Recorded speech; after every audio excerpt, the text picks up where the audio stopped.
I guess this is the moment where you say bon appétit, almost.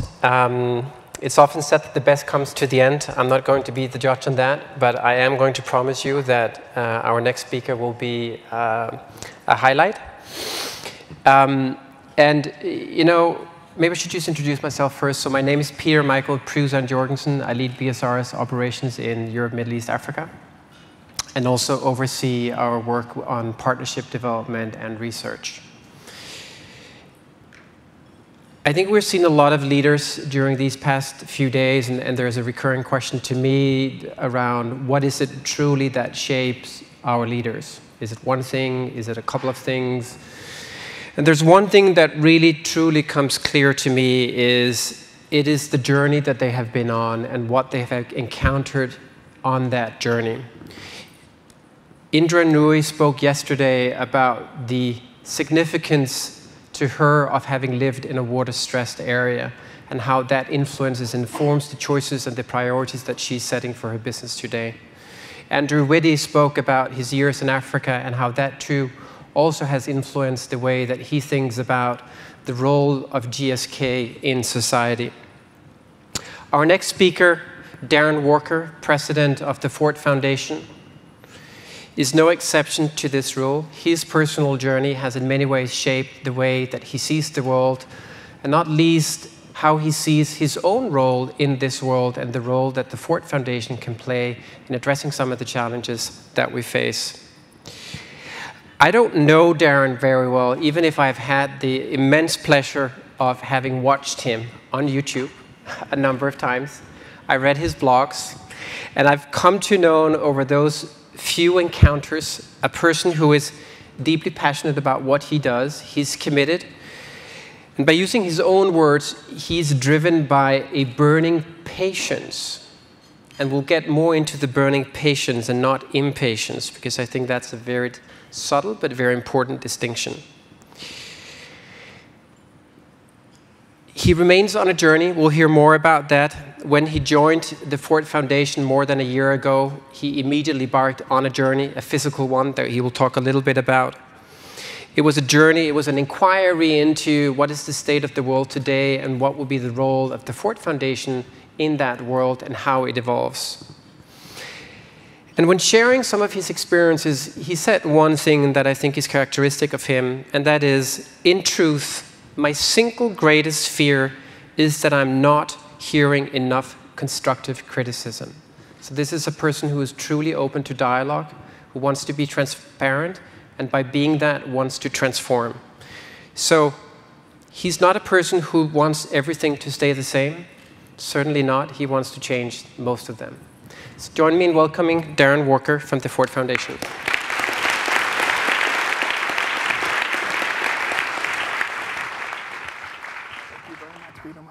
Thank you. It's good to see you. Great to be here. I was glad that you, I don't know if my mic is working. I was glad you just took the rail handle, because there's a lot of people in this room who care deeply about health and safety, and I think it would have been very unfortunate if your journey had ended just up the stairs. Indeed, it would. That would have been quite embarrassing, wouldn't it? Would have been very bad. Well, thank you for inviting me. Thank you all for being here. The work that you do and the work that BSR does is so vital. Thank you, Aaron, for inviting me. And I changed my schedule because this is such an important gathering of people doing hugely important work. And I just want to acknowledge that. From my perspective, the work that you all do is really tough work. I've worked in a big multinational corporation. And I know what it sometimes feels like to be told that the work that you do is important, but there's no P&L attached to it. I've heard those kinds of things before, and yet I think we are at a new day on this issue. And BSR's work, its pioneering work, has really helped to create a very different context for talking about what we're talking about today. Thank you for those words, and I think I'd love to hear a little bit more about because you're obviously coming to this perspective because of the experiences that you bring with you. Maybe you could say a bit more about your own journey from where you came and the steps underway, because you've been in the corporate sector, you've been at Wall Street, you've been in law firms, and now you are the president of the Ford Foundation. How has that shaped your perspective on what we see in the world today and what you need to do there? Well, I think we all are informed and shaped by our own personal narratives. My narrative is a not unusual one in the United States. There were, in the 1960s, lots of low-income kids living in small towns and urban centers. I just happened to be a lucky one because one day, a lady from Head Start turned up on the porch of our little shotgun house in Ames, Texas in 1965. And she told my mother there was this new program to help children like me. And my mother enrolled me, and my journey of learning and my love of reading and thirst for knowledge was, in many ways, that moment was a game changer for me. And my entire career, my life's journey has been at the intersection of philanthropy, the private, and the public. So I went to college on a Pell Grant. I also went to college on a private philanthropist program. And the combination for me worked. It worked because it affirmed the idea that America would invest in a poor kid, a single mother, but that I had a value to society. And I felt that, and I felt the wind behind me throughout my educational career, of course. Now, coming to New York was, for someone from a small town in Texas, a little unnerving, but the excitement of being here, going to a big law firm where I was the only African American, imagine it, in 1986, of the associate corps and 8 offices around the world. And then having the experience at UBS, working in a global organization, a bank, talking about securitizing assets, and the opportunity to leave Wall Street was so meaningful at that moment, because when I met Calvin Butts at the Abyssinian Church, and he said, I've got this idea we're working in Harlem, and this was, of course, 1991 and 92. Harlem didn't look the way it does today, shall we say. And so to be on that journey then, and to find myself one day, the phone ringing and someone saying, I've given your name to the president of the Rockefeller Foundation, he may give you a call. I didn't really know about philanthropy. I didn't know anyone at the Rockefeller Foundation, but to my own surprise, a few months later, I found myself a director of the United States program.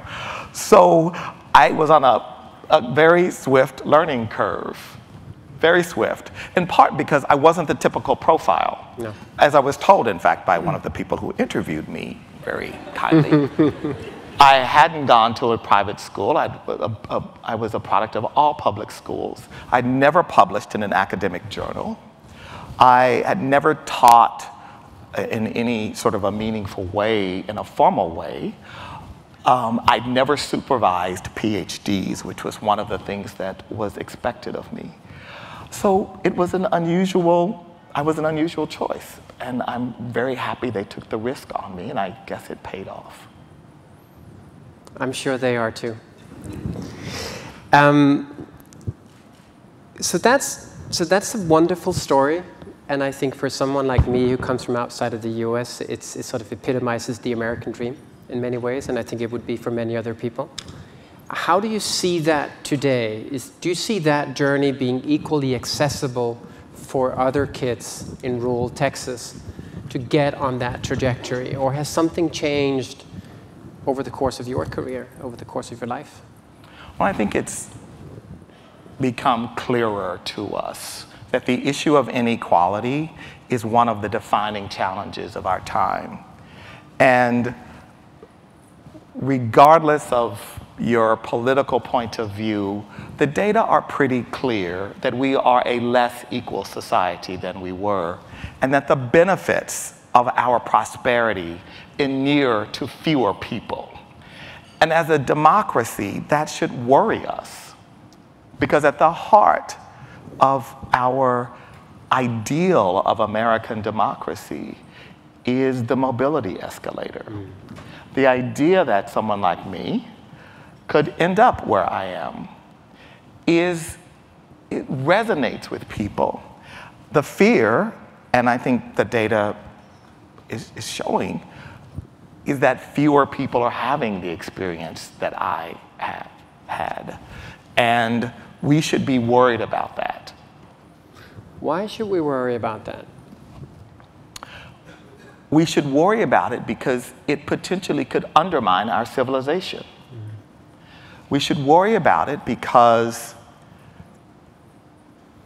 inequality is ultimately a political problem for America. Poverty is a great challenge, but inequality goes at the core. Poverty in a marketplace like the United States, if we are the nation we say we are, poverty exists, but we have protection. We have mechanisms for resilience so that people who are poor aren't completely left out and behind. And so the reason inequality is so challenging is because it rips at the fabric in a very fundamental and profound way. So we can talk about specific data, we can talk about different issues, but philosophically, that's my view. I know that also your perspective extends beyond the United States. So one of the things you did upon assuming your current role was to take on a journey. And I think you mentioned you traveled 122, I can say that. It's a public data, 122,000 miles in 12 months. What did you see from that journey? And because I know you also did a lot of research around what are some of the more significant trends that you see evolving today? Well, as an extension of what I just talked about, what you see is that inequality is not a US phenomenon. I mean, inequality is happening all across the world. And there are places where we should feel proud that poverty has been reduced and that indicators of well-being are encouraging. But overall, in the big countries in particular, whether it's India or China, you see this widening gap. And in countries like Nigeria, which has recently become the largest economy on the continent, you see this palpable. I was told by someone quite proudly at a bar that the Lagos region is the highest importer of Dom Perignon. And I recall sitting in the lounge at the airport. I've never seen more Louis Vuitton bags. I also recall sitting in the Mokoko slum, which is this amazing waterfront community, and we are supporting a group there in their efforts to ensure that they are not displaced without some public review. And I saw in their faces the sense of being marginalized that in some ways looks like the marginalization of people in other places when there are land grabs. I recall in Harlem in the 1990s, I'd go to a community meeting and people would say, why is it now that everyone's interested in Harlem? We've been living here all these years, no one cared, all this disinvestment, and one day all these developers just show up and decide it's theirs. That exact conversation was the conversation going on among community residents in Mokoko, the same one in Kibera in Nigeria, the same one in Providencia in Rio during the Olympics and before. It's a global challenge. And I experienced the same thing in Mumbai, in the community there, the largest slum in India. Same phenomenon, displacement, the tension that happens. It's understandable, it's progress, but it has to be measured. It has to be inclusive. It has to be participatory. We all want development. We're not anti-development, we're not anti-market. I just want the markets to work for more people. And I know that was one of the conclusions that you reached from that journey, but also some of the research where you point to really 3 key trends. So one being the inequality dilemma, the other being the consolidation of the market, and the third, democracy quandary. Could you say how you see these 3 actually interact and why those 3 are particularly important to understand as we look at how to deal with inequality as it evolves? Well, I think the democracy quandary is really one of the big challenges, because for a foundation like Ford, our mission includes the idea of promoting democratic principles and values. But that doesn't, democracy is more than voting. And what happens is, the way it gets translated and transmitted, and we all applaud, is when there's a clean election. And so in Kenya, the recent election, thank goodness it came through. It was a clean election and everyone clapped. Well, it's what happens after. How are minorities protected and how do they participate? How do you think in an Egyptian context if you're a Coptic Christian and you are feeling vulnerable and you see before your very eyes the government not protecting you? So the quandary of saying, let's promote democracy and everything then will be okay, we've actually learned that it's more challenging, far more nuanced, and there are layers of complexity. And so the interaction of that with inequality and the way inequality produces and reproduces old patterns of marginalizing the same people in a new context. That's the issue for us. But I should say, I'm actually very optimistic. You all must think I'm a real downer. I'm actually very optimistic. I'm optimistic because I sit at this intersection of what you all do, the markets, the CSR. I thought it was great hearing about the human rights group, the work that you all do on trafficking, et cetera. That's fantastic. So I sit at this intersection of that and of philanthropy and the public. And the exciting thing is that there's a paradigm shift now, particularly among a group of amazing corporate leaders. It is really hard today to be a CEO. So much is required of a CEO today. You've got to be super intelligent. You've got to be analytical. You've got to have empathy. You've got to have compassion. You've got to be willing to work 24/7. And you have to be vulnerable to all of this short-termism that overwhelms you every day. Because if you're someone like Indra, or you're someone like Paul Pullman, there's always a gadfly out there to get you and to cause trouble in ways that are so destructive to your company, to your business, to our markets. And so one of the things I'm excited about is the constellations of these amazing CEOs who are coming together in offline conversations, in small subgroups, where they are saying we have to make our capitalist system work better. We have to make our markets work better. And that, to me, whether it's the work going on with the business and society, at Aspen, the B team, which is doing great work, there are these gatherings, BSR, where people are actually starting to say, let's make sure we don't let the idea be that the role of the market, the role of the firm, is simply to maximize shareholder value, which Milton Friedman never said that, full stop anyway.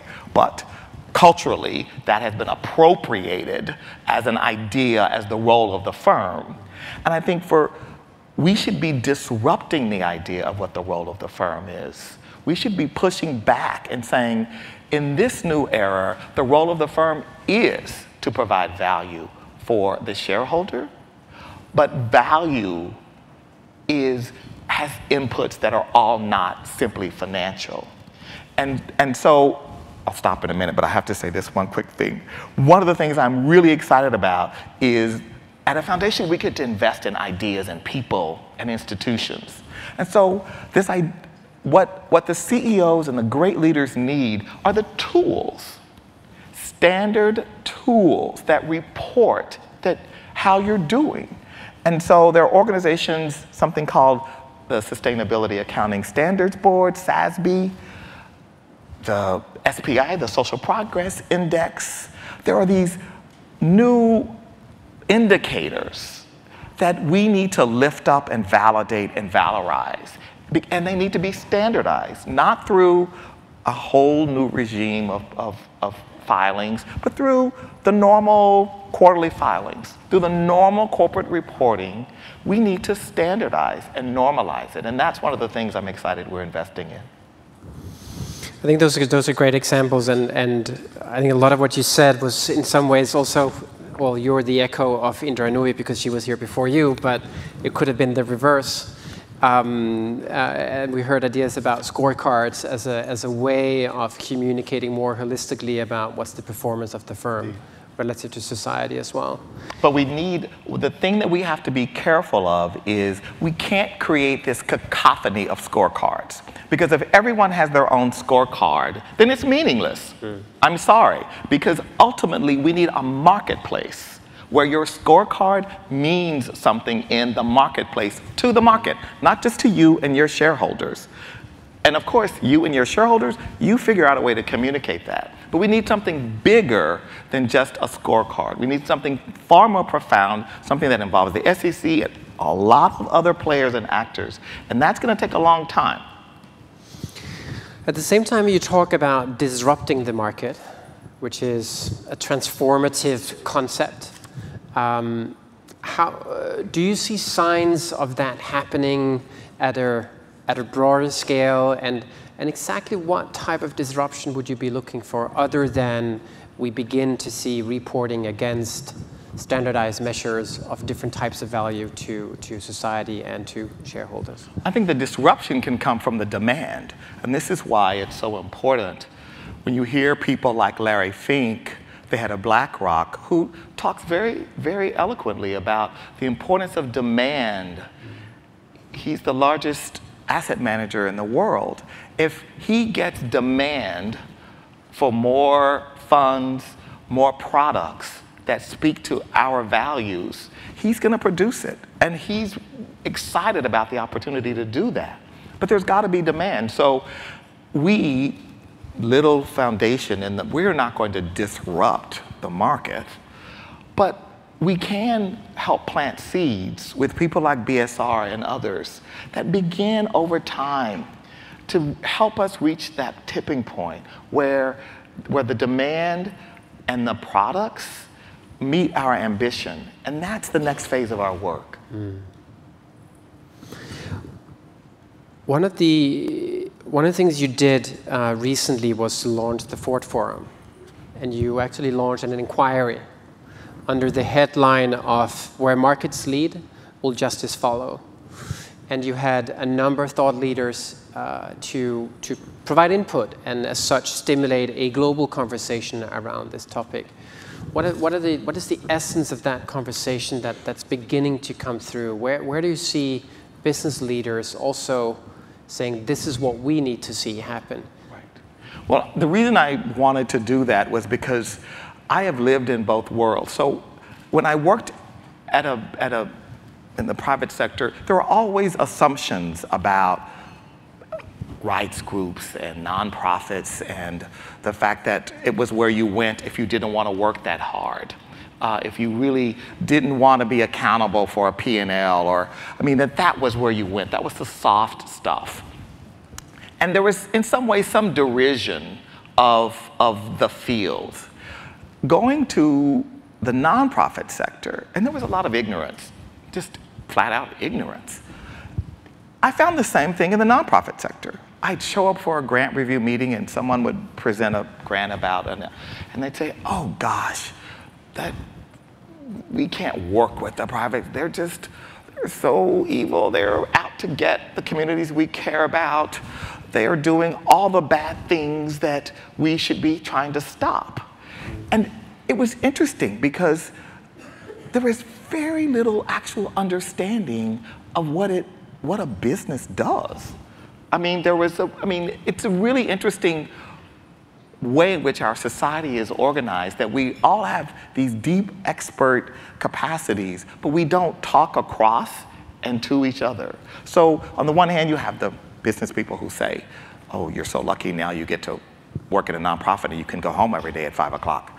And then you have your nonprofit friends who say, oh my goodness, it must be so good for you to now have joined us and left those evil capitalist people who are, ravaging our communities. So you live at this intersection, and so what I'm trying to say is stop the madness. There is in fact a different paradigm that can look at the ideas of fairness, inclusion, justice even, through the lens of the markets. And that doesn't mean that the markets are going to be just. Markets don't deliver justice, but markets can deliver better societies.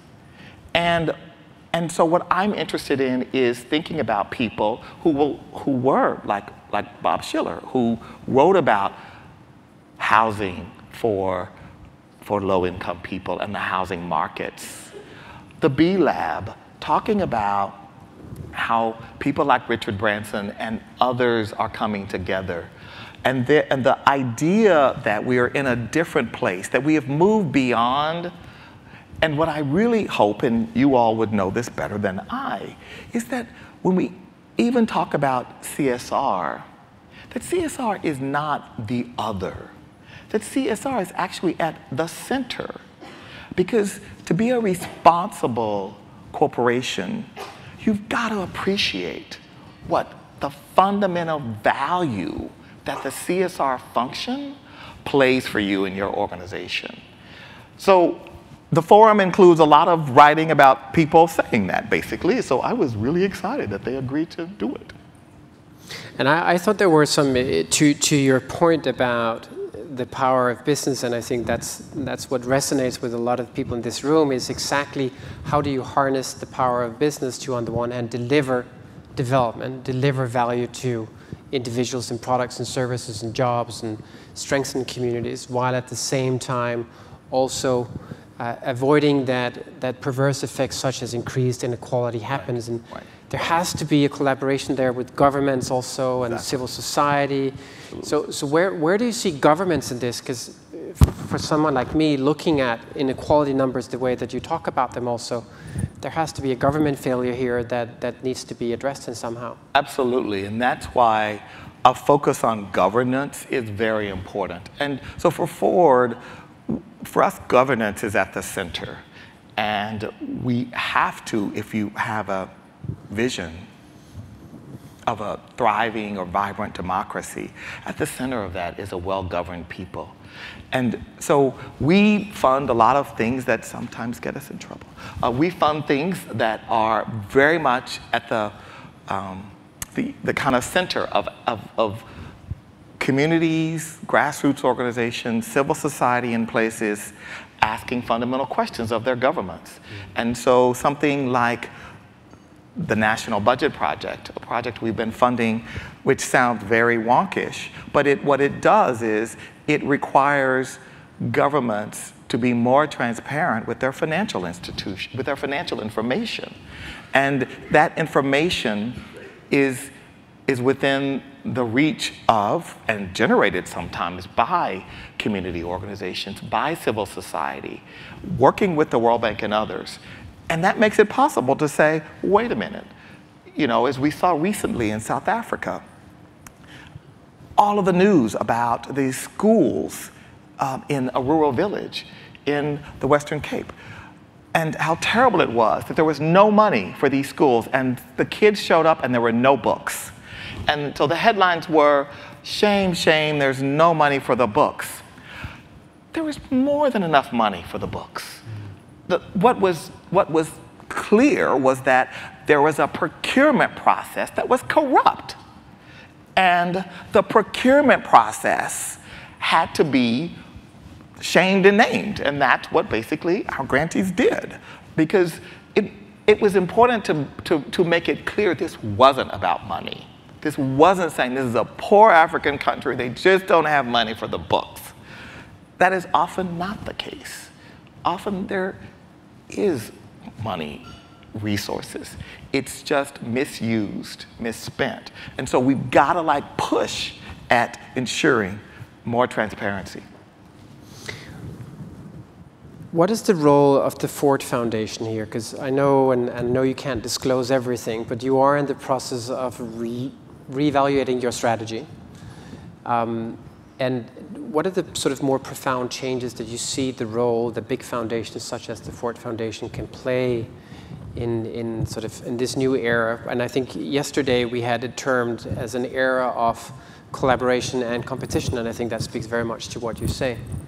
Where do you see the Ford Foundation and similar foundations in this? Well, I can only speak for Ford, and we will remain true to our core as we have for the last 75 years, and that is the idea of human dignity. And at the core of our work is the pursuit of that. There are new trends, new threats that have emerged. So I'll give one that is informing my perspective, and that's technology. Technology and this new digital world in which we live, I toggle between this utopian and dystopian kind of view of it all. On the one hand, I was speaking at a conference in Silicon Valley a few weeks ago to a group of well, they told me, they said, we're geeks, and so you probably won't enjoy this, but I did enjoy it. Because what I learned was that the lens through which they see the world is really around application of innovation and ideas around. And it was a room like this, some of the leading technologists, these amazing people, very little diversity. I probably was one of a handful of people of color. Very little conversation about some of those core issues around justice. A lot of interest, though, in governance and of policy, tech policy. I then go to a meeting and speak to Color of Change. Color of Change is an advocacy organization that works to, they are a new civil rights organization. Hundreds of thousands of members. They're not like, they don't have a big office in Washington. They don't have big chapters in any, but they have hundreds of thousands of people that they mobilize. What they're concerned about is net neutrality and access. It was two very different conversations in some ways. We were talking at Color about democracy and about Ferguson and about all of these things and how we today can leapfrog when we see injustice. We don't need to wait for CNN to decide that the Rodney King video is legitimate enough to show the world. You just post it. And so that opportunity for transformation is great. But what is also happening is, really a result of inequality, is consumerism and citizenship are like at it, I mean, in this new. And when we think about the next billion, they're not in the United States. They're in the global South. How are they going to engage? How do we ensure that they have a level playing ground? So issues of internet governance are something which I would never have thought 3 years ago. If you said to me, what do you want to make one of your signature internet governance? No, I didn't even know what internet governance really was. But I understand now, if we don't address issues like that, we're gonna miss an opportunity to secure the future for access for a lot of people. I guess I think it's an excellent example, and the point about access is one that we as BSR care deeply about, and a lot of our member companies care deeply about. And it goes to the heart of the question of inclusion, that because of poor access, a lot of people do not have access to healthcare, or even to technology, or to finance. And do you see yourself working with the private sector on enabling that to an even greater extent, such that the poorest of the poor, or even just the poor, will actually have much improved access to some of these essential services? We have to get better at partnerships, for sure. I mean, none of us has the resources to solve the problems we work on alone. And some foundations, even my own, have not always been, shall we say, proficient at doing good partnership. And so one of the things I want to do is to think about how we construct the kind of public-private partnerships that are meaningful, not just a set of projects, not just something for a ribbon cutting, something more profound and deeper and sustainable. So it's going to be essential for us to do that. It means we have to retool in some ways. It means we can build on some things that we've done, because we've had some very successful.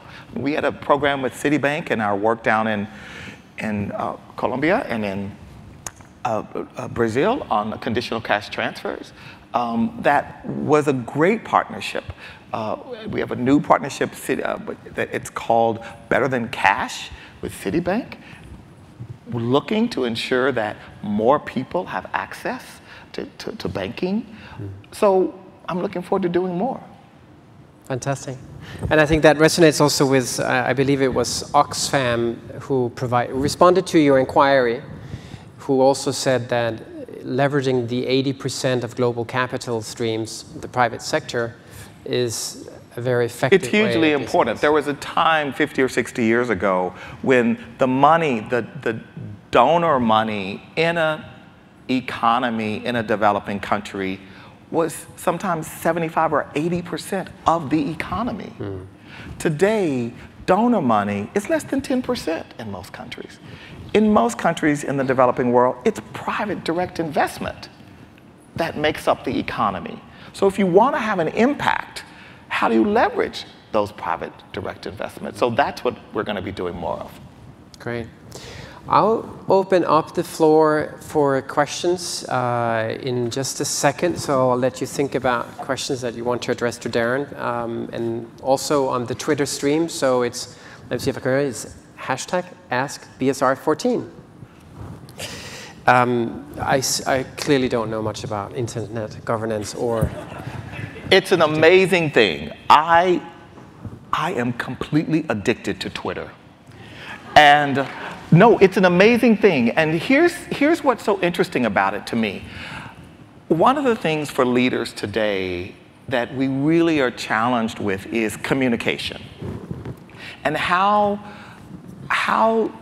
to find your voice as a leader is something that's really hard to do. And this goes back to my point about being a CEO. Because so often the voice feels inauthentic. The voice feels like it's been constructed by a whole bunch of people piling in their messages.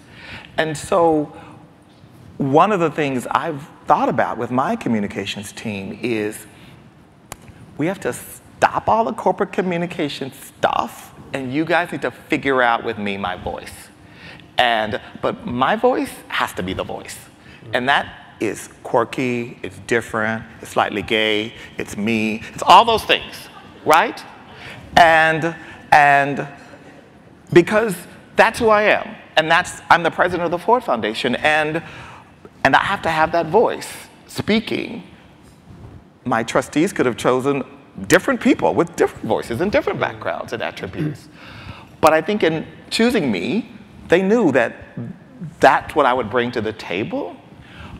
But it is a real struggle to say, all right, and that's what I love about Twitter and social media generally, because it allows you to find your voice, and it allows you to find people giving you feedback on things, and it gives you a sense that you aren't captured by, some narrow way. And I know someone said you can't do 140, that doesn't make sense, and I couldn't disagree more. It's a great tool for social communication. So let's start with the first question then from Twitter. So we have Xavier asking here. US student loan debts crossed the 1.2 trillion mark. Can an educational system driven by capitalism be fair? So that's a very complicated challenge for America, because the inputs to that number, and depending on which community of students you look at, so the really most disturbing thing about that number is that for kids who get to go to a well-endowed private school, yes, debt is an issue, but debt isn't as much of an issue as it is if you are a student who goes to a for-profit school, which by the very nature of your profile, you are more vulnerable. And so when you disaggregate the data, there are several inputs to that are worrisome. One is we of course need, and of course there are very good for-profit colleges in America. So I am not in any way dismissing the legitimacy of for-profit colleges. It's just that there are many who are predators. And that just has to be acknowledged in the system. So that's one input. The second input is that we have had, for someone like myself who went to a public land grant university, we basically transferred the public commitment of finance to tuition. And so when you look at a university system, the University of Texas, you see the reduction in the public portion of the per capita student finance. Well, where does that come from? It's come from debt. And so there has to also be a conversation about what is the public's commitment to investing in the next generation of human capital. And so I think it's really complicated. And it's really easy to vilify one group or say it's universities are growing their budgets much higher than CPI, shame on them. Okay, that has to be examined. But we have to really look holistically, and it's a big challenge.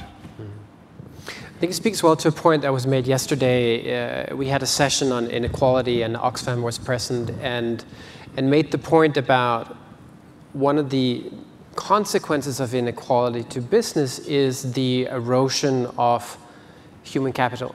Absolutely. That over time it means access to less well-educated workforce, a less motivated workforce, and also at the same time that it actually hollows out the middle class. Well, it's harmful for markets, and this is when you know things are starting to tip.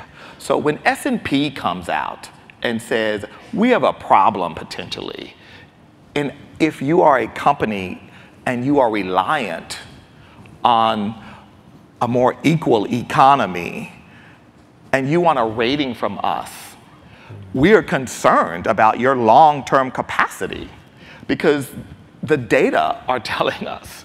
So having S&P, having private sector, some of the best research I've seen has not come from sociology. It's come from private Wall Street firms that say, we need to wake up.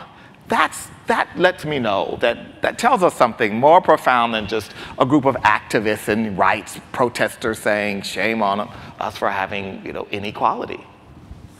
I'd like to get back to the question on the voice of business on these issues, but I'd like to see if there are questions in the room. So there is a lady up here. Do we have runners? It's coming right there. Hi there. Hi. I'm Jennifer Chavez Rubio. I'm with the Peace Corps in our Office of Strategic Partnerships.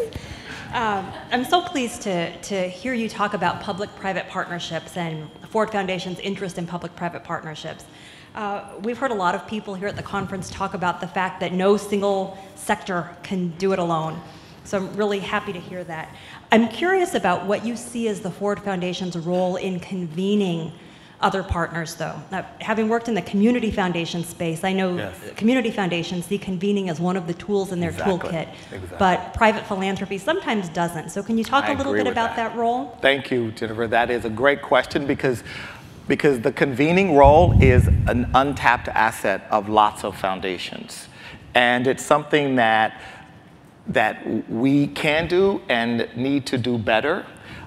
I'm in the middle right now of conversations going on in Detroit because of the bankruptcy there, which hopefully will be coming to an end tomorrow. That was an example of a convening moment where a group of foundations came together, and the role that Ford and others played was to set the table.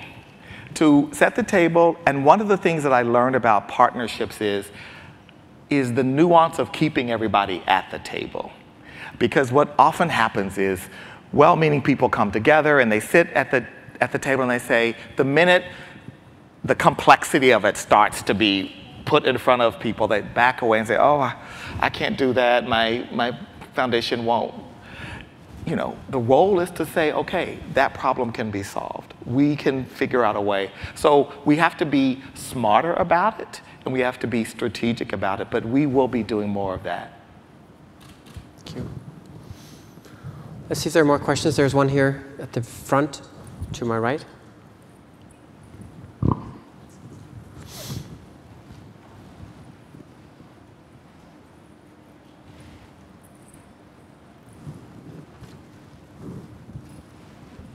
Darren, first I think we have to acknowledge that's a great suit. Oh, let's set the baseline.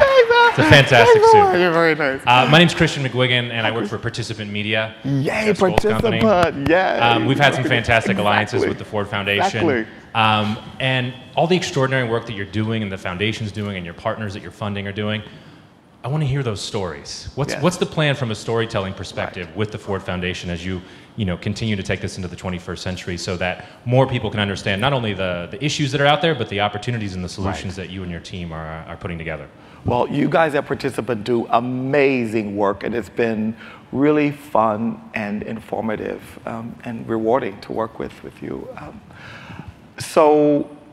Storytelling is something that is so underappreciated, and particularly at foundations, because we're generally not strong storytellers, or we tell flat stories, which I've seen some foundations take really exciting things and deaden them in terms of the storytelling. And so one of the things that we're talking about is how do we put storytelling at the center of our work? How do we think about the power of the narrative to change hearts and minds and beliefs? And so we've had a couple of interventions. Just last week announced Alfred Ironside, our new Vice President for Communications, and that's going to help a lot. But the question is, how do you embed it in a culture? And so one of the things I'm dealing with at Ford is culture. Because if you have an institution where people come from places and believe that evidence matters, we know evidence matters, but we actually know that stories are more powerful than hard metric data. And that's often hard to tell someone with a PhD who's written 10 books. They say, you know what? That's really interesting, but nobody cares. No, that's really interesting, but unless you can translate that into a story, that is a wonderful research project, and I am thrilled for you that we funded it. But the impact that we want, the real impact, is going to come through storytelling. So this whole question of how do we take in all of our areas, our human rights work, our women's gender work, et cetera, and embed storytelling into the actual grant-making work so that every grant maker sees that they can fund storytelling projects. And as you know, we've got Kara Murders running our film program, and she's done this phenomenal job around storytelling. But we need to expand it, and we're going to. So just related to that, I have a question here on Twitter, which is very close to this. And essentially the question is, how do we then have a storytelling that makes inequality part of the corporate social responsibility agenda? Because traditionally, it's not the case. Well, this is why we need storytellers. So some of those storytellers themselves need to be CEOs. I mean, talking about the issue of inequality. So when you hear a CEO talk, and the reason it's so powerful is because storytelling is more impactful when the person who's telling the story, I mean, you wouldn't necessarily expect them to talk about it. And of course, if you have a story about inner city poverty and there is a low-income woman from a neighborhood, that story gets told, and we need to hear those stories. But we also need to have someone who isn't the inner city resident. We need a suburban white woman saying, let me tell you the story and my view on this, because that makes it possible for people to see through their eyes, people who look like them, talking about things that matter to them. And we know through the data around changing norms and beliefs that people need to see people who relate to them in some way talking about it. So when we started supporting work around LGBT rights, there was a lot of work around the traditional things you do. You litigate, you advocate. But to my mind, what I'm most proud of are the sort of qualitative work about changing hearts and minds, where you see storylines in movies and in serials, where you have gay people who are just normal, and you relate to them in a way. So those stories start to change hearts and minds. So we need to understand how to get better at that, and we haven't exactly figured it out yet, but we're on our way. I guess one of the interesting things that we've seen of these past couple of days is that we've exactly had leaders, so not your housewife, but we've had leaders actually create a narrative around the significance and the importance of business to engage on the inclusiveness agenda. Absolutely. Do you think we'll see business leaders alongside you, alongside, in the case of the United States, senators, in the case of other countries, leading parliamentarians, that will sort of come together and have this sort of partnership voice on these are issues that we care deeply about and we need to do something about them as society, and talk about inequality, lack of inclusion more broadly? Do you see that coming? I mean, I attended a mind-blowing conference last fall. It was in London. It was on something called inclusive capitalism. And it was a conference that was for CEOs only. And the statement of the reason the conference was being organized was because their leaders who identified with this conference are concerned about the need for our capitalist marketplace to be more inclusive. And so I remember saying to the organizer, because they called and said, would Ford Foundation help underwrite this? And I said, well, why would Ford underwrite this conference? I mean, this is a conference of CEOs. And I said, well, yes, but you've got to have civil society voice there. And this person said to me, actually, that's not going to happen. Because, and she was so right. She said, what CEO Y needs to hear from, who he needs to hear from is someone like him. He doesn't need a civil society person lecturing him about an inclusive market. He needs the guy he plays golf with to say. He needs the guy who's on the business roundtable with him to say, we have an issue. That is one way we're going to get at this. And so we just signed up again for the 2015 conference, which is going to be in London, and Linda Rothschild is organizing this conference. Their initial list of people who have signed up, it's amazing. There was, at this meeting, 1/3 of all the assets under management in the world. And you didn't hear about it. And that's a good thing, because there's a movement with people like this, with people like Lynn and a group of CEOs who are concerned. And so I am radically optimistic about the prospects that you're going to get storytelling coming from people like that. Fantastic. I think there might be a question towards the end there. Yes, please. Hi, thank you for coming. And I've done the opposite. After 20 years in the nonprofit sector with an environmental advocacy group, I'm now in a private equity firm as their inside eyes and ears on ESG, which is very interesting. But one of the things that comes up a lot at these conferences is the whole challenge of short-termism for companies. And I've heard this now for 25 years being in this field. So many companies we've tried to get to change have said, I would love to be a force for good, but I can't because my shareholders are this or that. Can you ever see, or have you ever thought about Ford playing some kind of role on this? I don't know, as a convener, I don't know what. I can't think of who else could start to break this litany, but it just is getting worse and worse. It is. So that, you know, there's no end in sight, and I think that we need to also, I think it's a very important factor and a very important issue that isn't everyone just passes the buck on. No, I think you really nail the challenge, which is our culture has just become more crass and degraded in this regard generally, right? The need for short-termism, I want it now. And to just say we do see a role, a modest role, obviously. We doing the kinds of things that we support, as I just talked about, those kinds of conferences where we play a role and are asked to participate and bring our perspective. But it is something more broadly going on in our society, this idea of the short-termism that in part relates to the inequality. And Michael Sandel at Harvard has written a lot about this in his idea of the market society.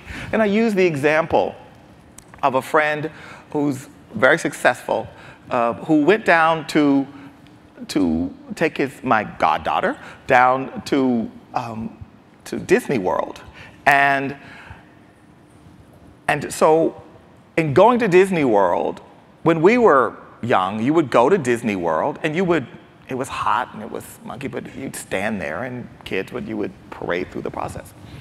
Well, today, for a select few, there's a fast track at Disney World. And so my goddaughter said, well, but all my friends at my school, they did fast track when they went to Disney World. And are we gonna stand in one of those lines? I mean, and it just reminded me of the cultural norm that's happening where a young person would expect, because her father is a very successful guy and can buy it, that there'd be a fast track for her at Disney World.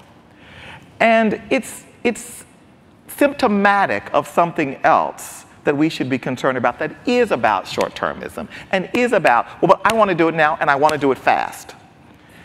And I want to have all the fun that I can and I want to do it and I think this is something that culturally is much bigger, but because of the predominance of our markets and ideology, it threatens to wash over our culture. And that really, really worries me.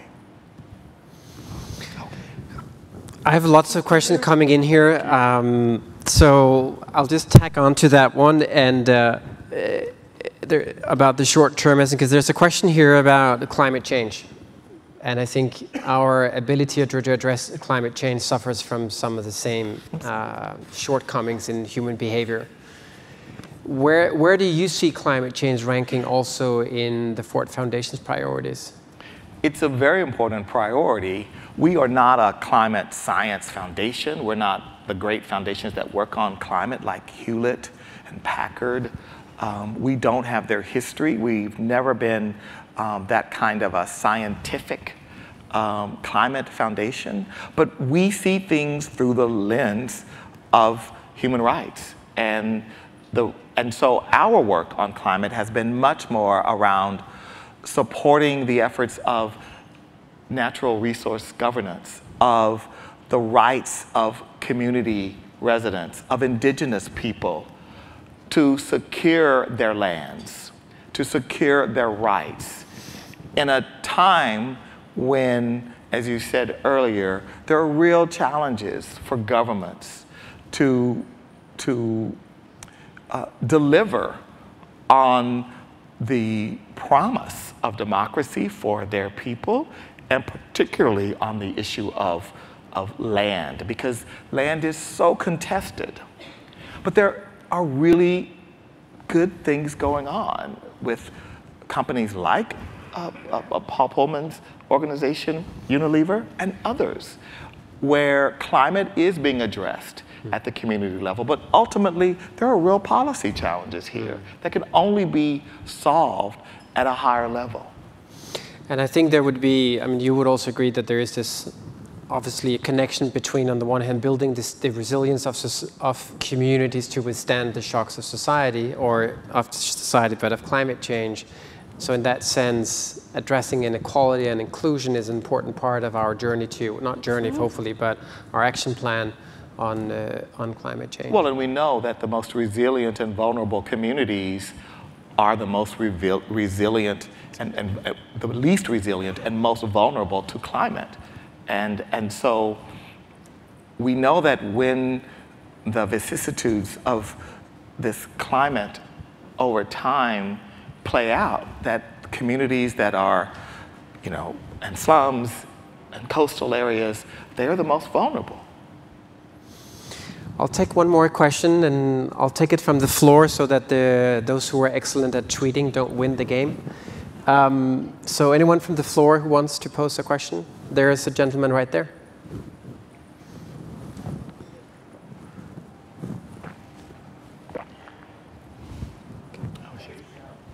Yeah, you can shout.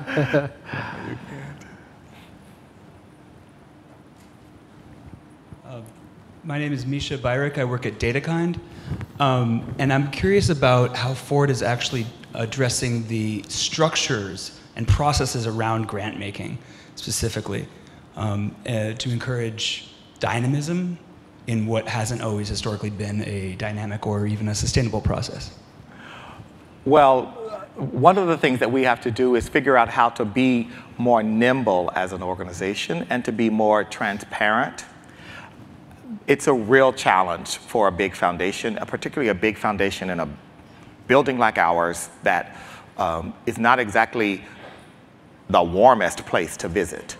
And so part of what we have to do is think about the front end of the process, and that is, how do we think about people coming into the process to request support, and how do we not predetermine our areas in such small boxes that we don't have the flexibility to say, that's a really good idea. No, there isn't a box for it, but let's just fund it. So how do we create the criteria for that? Because we get tens of thousands of requests a year. And so we have to, what we're thinking about is how to design a system. And one of the things we're doing is initiating a process to design a new grant-making enterprise system, which, if you've ever worked at a large foundation, is like this monumental Herculean thing to even announce to people, because it makes people just go, oh my.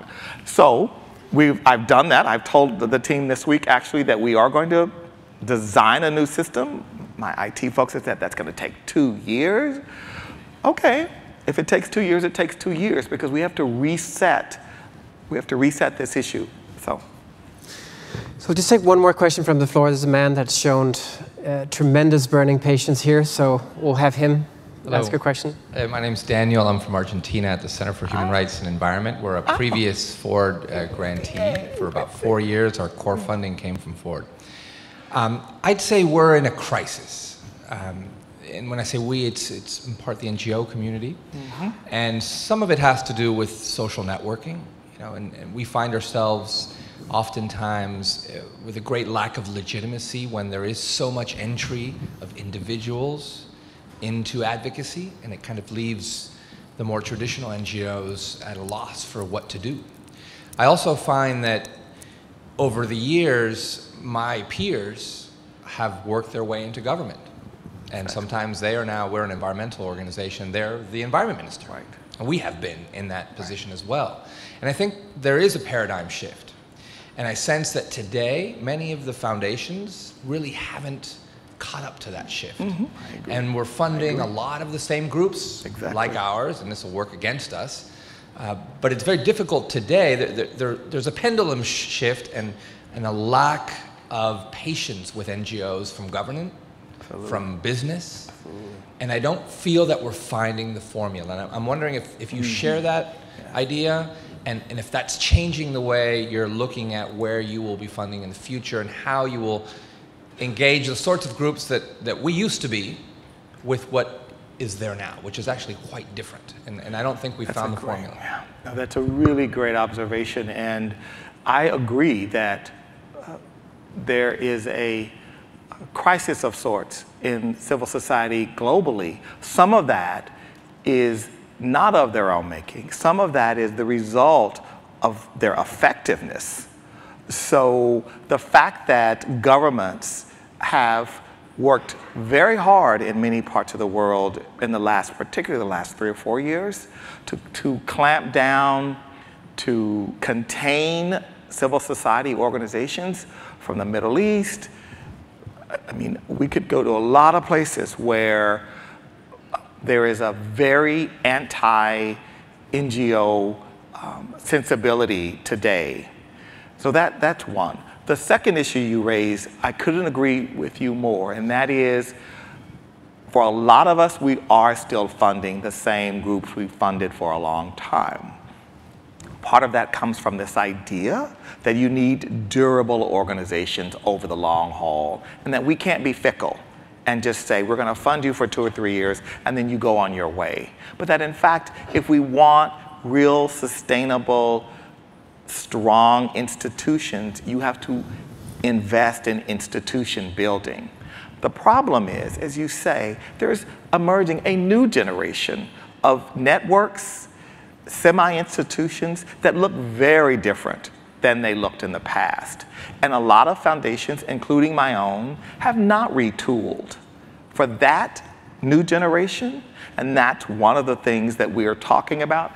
I literally had a meeting with with an all-staff meeting talking about technology and why I wanted more grant making, more focus on that. And one of the things I said to them, honestly, was that I was going to have to look outside of the foundation significantly for the solutions to this challenge. Because solving the problem that you just said, asking some of the people who have funded the same organizations to do that won't work. So we have to have an honest acknowledgement of that reality, and that's where we are. So thank you on that note. And I think in addition to sort of the burning patience, I also sense there's a fuel which is called optimism. Indeed. And I think that's a wonderful way to end our conversation. Thank you so much. Thank you so much. Thank you for this. Thank you. Thank you.